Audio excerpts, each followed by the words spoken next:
বিসমিল্লাহির রহমানির রহিম। সম্মানিত ভিউয়ার্স, সুপ্রিয় শিক্ষার্থী এবং যে যেখান থেকে আমার সেশনটি দেখছেন সবাইকে স্বাগত জানাচ্ছি। আমার আজকের সেশনে থাকছে উচ্চ মাধ্যমিক অর্থনীতি ও বাণিজ্যিক ভূগোল বিষয়ের দ্বিতীয় অধ্যায়। দ্বিতীয় অধ্যায় থেকে থাকছে সম্পদ। ক্লাসটি বিশেষ করে ব্যবসায় ব্যবস্থাপনা শাখার ছাত্রছাত্রীদের জন্য। তো সম্পদ আলোচনার পূর্বে আমি পূর্ব পাঠের গত ক্লাসের কিছু মূল বিষয় আবার আলোচনায় নিয়ে আসব। আমার গত ক্লাসে আলোচনা ছিল ইউটিলিটি, উপযোগ। কোন দ্রব্যের মাঝে অভাব পূরণের যে ক্ষমতা তাকে উপযোগ বলা হয়। আমি চুম্বক অংশগুলো আরেকবার আলোচনায় নিয়ে আসছি। উপযোগ দুই প্রকার: মোট উপযোগ, প্রান্তিক উপযোগ। দ্রব্যের বিভিন্ন একক থেকে সর্বসাকুল্যে যে উপযোগ পাওয়া যায় তাকে বলা হয় মোট উপযোগ। আবার প্রান্তিক উপযোগ হচ্ছে ভোগের একক বৃদ্ধির ফলে মোট উপযোগের যে পরিবর্তন হয় তাকে প্রান্তিক উপযোগ বলা হয়। পরীক্ষায় আসতে পারে মোট ও প্রান্তিক উপযোগের ধারণা অথবা মোট ও প্রান্তিক উপযোগের মধ্যে পার্থক্য। আমরা এই ধারণা থেকে লিখতে পারবো। তারপর আলোচনা করব গত ক্লাসের আরো একটি বিষয়, ক্রমহ্রাসমান প্রান্তিক উপযোগ বিধি। আমরা জানি কোন ভোক্তা কোন দ্রব্য ক্রমাগত ভোগ করতে থাকলে ওই দ্রব্যের প্রতি ওই নির্দিষ্ট দ্রব্যের প্রতি ওই ভোক্তার আগ্রহ ধীরে ধীরে কমতে থাকে, যদি অন্যান্য বিষয়গুলো অপরিবর্তিত থাকে। এই অন্যান্য বিষয়গুলো হচ্ছে মানুষের আচরণের উপর প্রভাবকারী বিষয়, উপযোগের উপর প্রভাবকারী বিষয়। আবারও বলছি, অন্যান্য অবস্থা স্থির থাকা অবস্থায় কোন দ্রব্য যখন কোন ভোক্তা ক্রমাগত ভোগ করতে থাকে তাহলে ওই দ্রব্যের প্রতি আকাঙ্ক্ষা কমতে থাকে, যাকে আমরা ক্রমহ্রাসমান প্রান্তিক উপযোগ বিধি বলে থাকি। এক কথায় বললে, আমি ডিটেলস আমার গত ক্লাসের ভিডিওতে আলোচনা করছিলাম, তোমরা সেখান থেকে দেখে থাকবে ডিটেলস। যারা পূর্বের ক্লাস আজকের ক্লাসটি দেখছো, পূর্বের ক্লাসটি দেখো নাই। ক্রমহ্রাসমান প্রান্তিক উপযোগ বিধিতে দেখা যাচ্ছে মোট উপযোগ প্রথম দিকে বৃদ্ধি পায়, একসময় গিয়ে স্থির হয়ে যায়, তারপর হ্রাস পায়। মোট উপযোগ যখন বৃদ্ধি পায়, প্রান্তিক উপযোগ তখন হ্রাস পায়। আবার মোট উপযোগ যখন স্থির থাকে তখন প্রান্তিক উপযোগ শূন্য হয়। এরপর মোট উপযোগ যখন হ্রাস পায়, প্রান্তিক উপযোগ তখন ঋণাত্মক হয়। পরীক্ষায় অনেক সময় টিইউ টোটাল ইউটিলিটি এবং এমইউ মার্জিনাল ইউটিলিটি অর্থাৎ মোট ও প্রান্তিক উপযোগের মধ্যে সম্পর্ক আসে। আমরা এই তিনটা সম্পর্ক লিখলে হবে। পরীক্ষায় যদি ক্রমহ্রাসমান প্রান্তিক উপযোগ বিধি আলোচনা করা আসে, আমরা শুধু সূচিতে ব্যাখ্যা করে দিলেও হবে, আর চিত্রের মাধ্যমে ব্যাখ্যা করলে হবে উত্তম। চিত্রের মাধ্যমে আমরা ব্যাখ্যা করতে পারি। আমার গত ক্লাসটির মূল বিষয়গুলো ছিল এই: ক্রমহ্রাসমান প্রান্তিক উপযোগ বিধির কিছু ব্যতিক্রমও ছিল, আসে পরীক্ষায়। অর্থাৎ আমি যে বলেছিলাম অন্যান্য বিষয় স্থির থাকা অবস্থায়, এই অন্যান্য বিষয়গুলো যখন স্থির থাকবে না, কোনো একটির পরিবর্তন হয়ে যাবে, এক বা একাধিক বিষয় পরিবর্তন হয়ে যাবে, তখন এই বিধি কার্যকর হবে না। ওগুলি হচ্ছে ক্রমহ্রাসমান প্রান্তিক উপযোগ বিধির ব্যতিক্রম। তো ক্রমহ্রাসমান প্রান্তিক উপযোগ বিধির এই ছিল আমার আজকের আলোচনায় নিয়ে আসছি আমি সম্পদ। সুপ্রিয় শিক্ষার্থী, সম্পদ বলতে সাধারণ অর্থে দ্রব্য সামগ্রী বোঝায়, কিন্তু অর্থনীতিতে দ্রব্য অর্থাৎ যেসব বস্তুগত ও অবস্তুগত দ্রব্যের উপযোগ আছে, চাহিদার তুলনায় যোগান সীমাবদ্ধ এবং বাহ্যিকতা ও হস্তান্তরযোগ্যতা আছে, তাকে সম্পদ বলা হয়।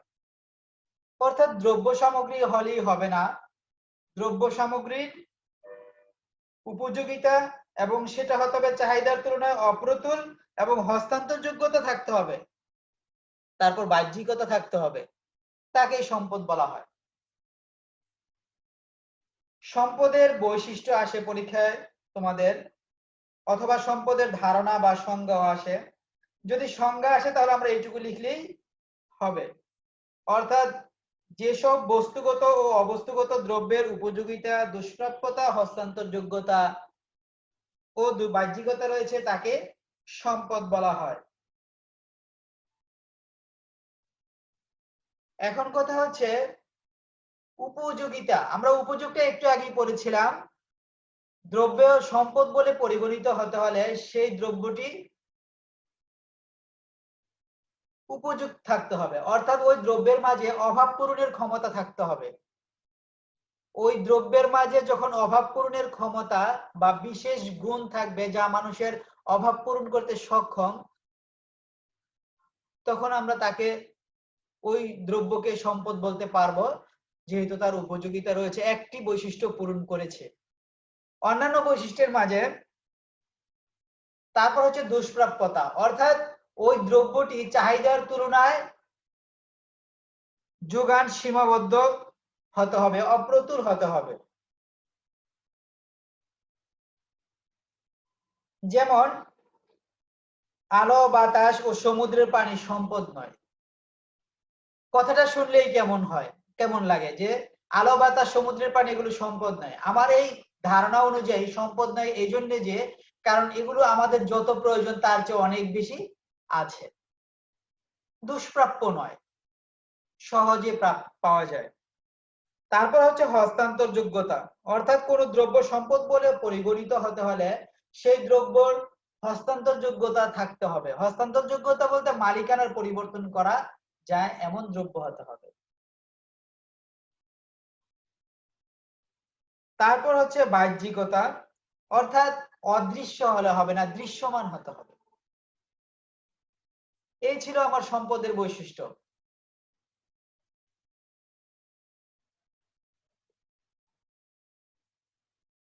সুপ্রিয় শিক্ষার্থী, সম্পদ থেকে সম্পদের শ্রেণী বিভাগ থাকতে পারে।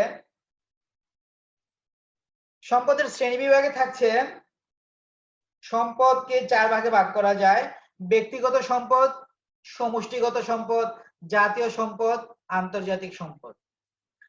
ব্যক্তিগত সম্পদ হচ্ছে মানুষ ব্যক্তিগতভাবে যে সম্পদের অধিকারী তাই ব্যক্তিগত সম্পদ, যেমন ব্যক্তি মালিকানাধীন জায়গা, জমি, বাড়িঘর ইত্যাদি।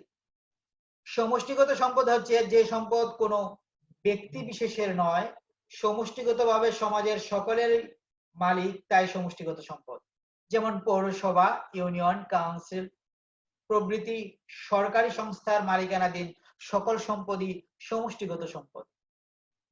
আবার জাতীয় সম্পদ হচ্ছে রাষ্ট্রের সকল ব্যক্তিগত সম্পদ এবং সমষ্টিগত সম্পদকে একত্রে জাতীয় সম্পদ বলা হয়। আন্তর্জাতিক সম্পদ হচ্ছে কোন কোন সম্পদ কোন রাষ্ট্রের অধীনে নয়, তাই সকল জাতি তা ভোগ করতে পারে, এরূপ সম্পদকে আন্তর্জাতিক সম্পদ বলা হয়। যেমন প্রযুক্তিগত জ্ঞান, বৈজ্ঞানিক আবিষ্কার, সাগর মহাসাগর ইত্যাদি। এই ছিল সম্পদ।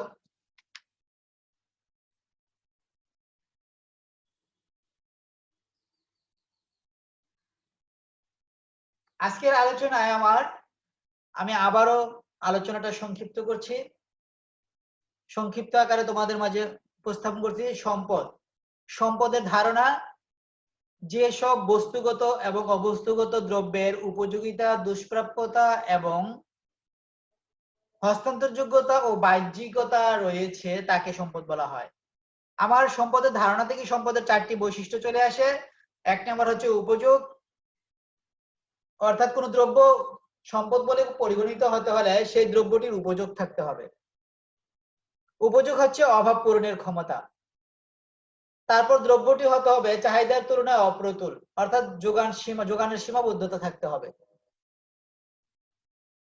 তারপর হচ্ছে দ্রব্যটি হস্তান্তর যোগ্যতা থাকতে হবে। হস্তান্তর যোগ্যতা বলতে মালিকানার পরিবর্তন করা যায় এমন হতে হবে। দ্রব্যটি দৃশ্যমান হতে হবে, বাহ্যিক গুণাগুণ থাকতে হবে, তাহলে তাকে সম্পদ বলা হয়।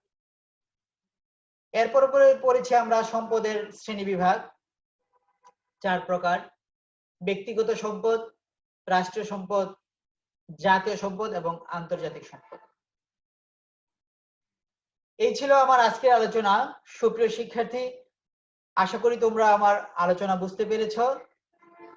তোমরা যেখানে বুঝতে পারোনি কমেন্টস বক্সে জানাবে। তোমাদের সুস্বাস্থ্য কামনা করে আজকের মতো বিদায় নিচ্ছি। আমি জাকির হোসেন, প্রভাষক অর্থনীতি, গুলশান কলেজ, ঢাকা।